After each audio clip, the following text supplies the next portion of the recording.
अपना दल ये जौनप्रिया पटेल जी हैं, चाहे वो संजय निषाद साहब, ओम प्रकाश राजभर हों, ये सब डॉक्टर अय्यूब साहब के हाथों से तरासे हुए पत्थर के सनम हैं, आज जो भगवान बने बैठे हैं। और मैं आपसे बता दूं, भारतीय जनता पार्टी को अगर कोई पार्टी हरा सकती है, किसी के पास फार्मूला है हराने का, तो सपा बसपा कांग्रेस और जो नई पार्टियां आई हैं वो कान खोलकर सुन लें, वो फार्मूला सिर्फ डॉक्टर अय्यूब साहब के पास है।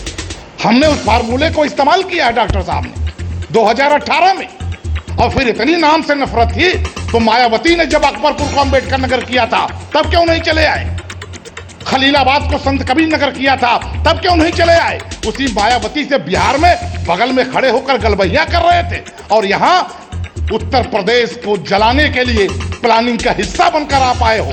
अगर बुजुर्गों के नाम से तकलीफ थी तो मायावती को साथ क्यों लिया आपने? कैसे ले लिया आपने?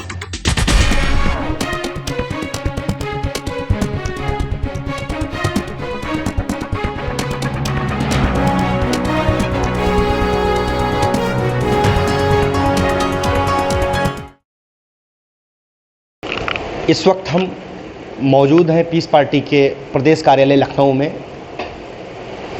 2022 चुनाव को लेकर के जो सरगर्मियां चल रही उस पर हमारे साथ बात करने के लिए मौजूद हैं पीस पार्टी के राष्ट्रीय महासचिव अफरोज बादल साहब।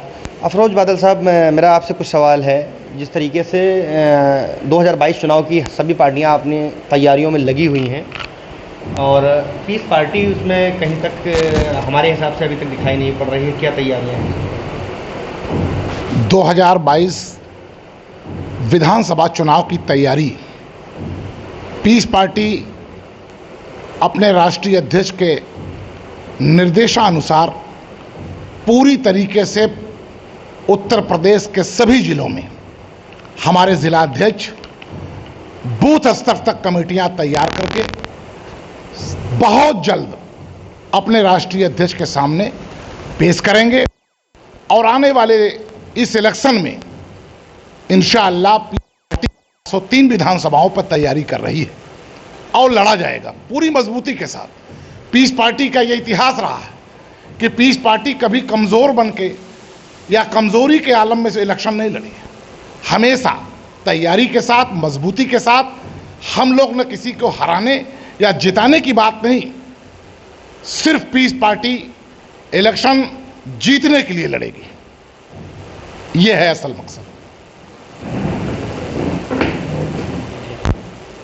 दूसरा जो हमारा सवाल है कि बहुत सी पार्टियां उत्तर प्रदेश में अपनी हाजिरी दे चुकी हैं, जैसे आज़ाद समाज पार्टी, आम आदमी पार्टी दिल्ली के पूरी टीम यहाँ पर लगी हुई है, पूरी तरीके से अपनी जो है मीटिंगें कर रहे हैं और एक्टिव हैं। उस तरीके से पीस पार्टी की जो एक्टिविटी नहीं दिखाई पड़ रही। बहुत सारी पार्टियां हैं, मैं देख रहा हूँ। 2017 से लेकर 22 आने वाला है। सवाल करें, आप लोग मीडिया से जुड़े हैं, कि आखिर इतने दिन आप लोग कहाँ थे? उत्तर प्रदेश में जब विपक्ष का रोल करना हुआ, प्रदेश की सरकार की नीतियों का विरोध करना हुआ, तो न समाजवादी, न बहुजन, न कांग्रेस, न आम, न फसादे मिल्लत, कोई नजर नहीं आया। डॉक्टर अय्यूब अकेले संघर्ष करता रहा अपने सिपाहियों को लेकर। यह डॉक्टर अय्यूब साहब का इतिहास है। चाहे वो NRC हो, MPR हो या रिजर्वेशन का मुद्दा हो, कोई भी मुद्दा, दिल्ली के जंतर मंतर से लेकर, और इसी की बुनियाद पर उत्तर प्रदेश की सरकार ने डॉक्टर अय्यूब साहब के ऊपर रासुका लगाया कि कोई नहीं बोल रहा है, अकेले एक लीडर है जो विपक्ष का रोल कर रहा है, लाओ इस पर रासुका लगाकर अगर इसे जेल में बंद कर दिया जाएगा तो इनकी जबान बंद हो जाएगी। लेकिन डॉक्टर अय्यूब उस मर्द मुजाहिद का नाम है जिसने पहले दिन कहा था कि पीस पार्टी किसी के दबाव में या हुकूमत के गुलामी करने के लिए नहीं बनाई गई है। पीस पार्टी जनता की, आवाम के फलाह के लिए, उनके हक और हुकूक की हिफाजत के लिए बनाई गई है। आज इलेक्शन है, सारी पार्टियां आएंगी, लेकिन इनसे सवाल करें कि कहां थे 17 से 22 तक आप लोग? जब संघर्ष करना था, लाठियां खानी थी, जेल जाना था, कहां थे आप लोग? किसी के ऊपर मुकदमा नहीं, वाहिद जनाब डॉक्टर अय्यूब साहब के ऊपर रासुका। क्यों?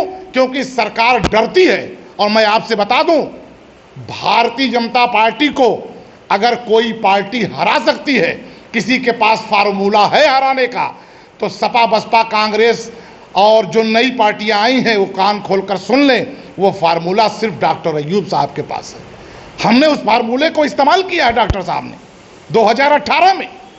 गोरखपुर, फूलपुर, कैराना, नूरपुर सारे सीटों पर समाजवादी से गठबंधन करके बाकायदा डॉक्टर अय्यूब साहब की रणनीति के मुताबिक इलेक्शन लड़ा माननीय अखिलेश जी ने और चारों सीटें जीते। फार्मूला पीस पार्टी के राष्ट्रीय अध्यक्ष के पास है, लेकिन ये तलाश कहीं और कर रहे हैं। अगर ये चाहते हैं कि उत्तर प्रदेश बीजेपी मुक्त हो, उत्तर प्रदेश नौजवानों की आवाज बने, किसान के मसले का हल हो, हमारे शिक्षकों का मसले का हल हो, गरीब मजदूरों का मसले का हल हो, तो इनको डॉक्टर अय्यूब साहब को, जितनी सेकुलर पार्टियां हैं, इन्हें मशवरा करना पड़ेगा और एक इत्तेहाद, अजीम इत्तेहाद बनाना पड़ेगा। क्योंकि डॉक्टर अय्यूब साहब का हमेशा विचार रहा कि सांप्रदायिक ताकत को कैसे रोका जाए। आज उसी कड़ी में पीस पार्टी पूरी मजबूती के साथ काम कर रही है। एक सवाल और मेरा कि क्या आने वाले चुनाव में क्या पीस पार्टी सभी पार्टियों से या समाजवादी या कांग्रेस या किसी से गठबंधन कर सकती है? पीस पार्टी कभी अकेले चुनाव नहीं लड़ी है, इतिहास रहा। 2012 में अपना दल, ये जौनप्रिया पटेल जी हैं, चाहे वो संजय निषाद साहब हों, ओम प्रकाश राजभर हों, ये सब डॉक्टर अय्यूब साहब के हाथों से तराशे हुए पत्थर के सनम हैं। आज जो भगवान बने बैठे हैं, तराशा है हम लोगों ने। पूरी ताकत के साथ डॉक्टर साहब ने इन्हें विपक्ष का रोल करने के लिए कहा, लेकिन मोदी और योगी के हंटल देखकर सबके सब भाग गए, मगर डॉक्टर अय्यूब अपनी जगह पे खड़ा है। 2017 भी हम लोगों ने डॉक्टर संजय निषाद के साथ लड़े। डॉक्टर अय्यूब कभी अकला चलो का राय नहीं देते, हमेशा चाहते हैं कि बहुत सारी जमातें हैं जो छोटी पार्टियां, हम उन्हें लेके चलें, लेकिन किसी ने विश्वास के साथ साथ नहीं दिया। माननीय अखिलेश जी ने साथ तो लिया, लेकिन 2019 में जब टिकट के बंटवारा करना हुआ, वादा किए थे कि डॉक्टर साहब आपके साथ लेके चलेंगे। डॉक्टर अय्यूब ने कहा था कि अगर आप चाहते हो भाजपा मुक्त हो, इस सांप्रदायिक पार्टी को रोका जाए, तो आपको चाहिए कि कांग्रेस और बुआ भतीजा के साथ साथ कांग्रेस और मुझे भी ले लो। मैं ठीक है, छोटी पार्टी है, थोड़ा कम ही हिस्सा देना, लेकिन इन्होंने धोखा दिया। डॉक्टर अय्यूब धोखा खा सकता है, मगर हम लोग किसी को धोखा दे नहीं सकते, क्योंकि ये हमारे ब्लड में, आपके मिजाज में नहीं है। कब तक आप धोखा दोगे? अगर आप पूरी तरह से आपके साथ हो तो आप खुले मुलाकात करें, बात करें, ताकि हम लोग बीजेपी को रोक सकें। अभी भी गठबंधन का कोई रास्ता तलाश रही? हम तो 403 पर तैयारी कर रहे हैं। बता दिया, पहले ही बता दिया कि फार्मूला सिर्फ माननीय डॉक्टर अय्यूब के पास है। 50 साल से गोरखपुर कोई नहीं जीत पाया था, सारी ताकतें लग गई। डॉक्टर अय्यूब साहब ने फार्मूला पेश करके भाजपा को हराया था, जबकि माननीय योगी जी मुख्यमंत्री थे। ऐसा नहीं है, दूसरे उप मुख्यमंत्री थे फूलपुर से, हम लोगों ने हराया था। अगर भाजपा को हराना चाहते हैं तो बाकायदे इन्हें राष्ट्रीय अध्यक्ष माननीय डॉक्टर अय्यूब साहब से मुलाकात करनी चाहिए, जो जिसकी हैसियत है उन्हें हिस्सा लेकर, ताकि सांप्रदायिक ताकत को रोका जा सके।